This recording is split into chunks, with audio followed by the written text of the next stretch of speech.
Well, it sends a couple of messages. The first is when Donald Trump, at least, is president, if the United States offers to negotiate with you to stop a violation of U.S. national law and U.S. national interest, which Trump has been trying for months to negotiate a transition away from Maduro, that you ought to take that seriously. Second of all, it basically tells not just Venezuela and the current regime that's still there, and we're negotiating with what remains of that regime to get to a democratic transition, but any other state that's going to rely on Russian or Chinese technology.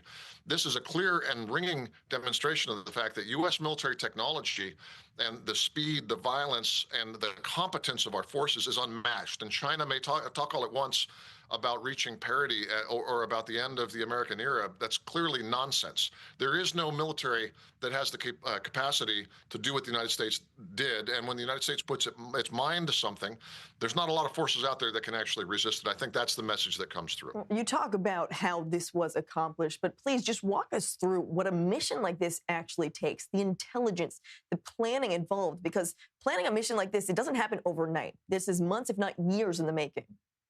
That's right. That's right. And the elements, I mean, there's at least 4 or 5 critical elements. One is the intelligence gathering, and that's done not just by the CIA, but by friendly nations. In this case, it's clear that there were people inside of Maduro's inner circle that were helping to keep us updated and tabs on where his safe house was, what his planning factor was, where he would go, where he actually was, who's likely to resist. We had great technical intelligence from satellites, aircraft, and people on the ground about where the anti-aircraft systems were and what regime forces were likely to resist the raid. So it's all of that intelligence between civilian and military assets. Then there's the air aspect of it, which is suppression of enemy air defenses. That would be airstrikes, which would be required to knock out some of those air defense systems that could have shot down our people coming in. Then there's the Special Operations Aviation, which is helicopters, 160th Special Operations Aviation Regiment, most likely, that would go in with low visibility, high acuity, very skilled pilots that would go in and deposit the forces. And it's, we have a couple of different units that could do this. The SEALs are quite good, but in this case, it was Delta Force.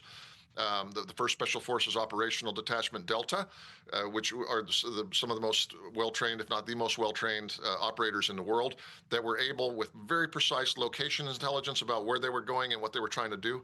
And if the rumors I've heard were right, or the press reports, just before he got into a safe room that would have maybe prevented capture, or at least slowed it down, they were able to get there and get a hand in the door literally before Maduro shut it down. So amazing coordination of all those, with support from a lot of people in Venezuela.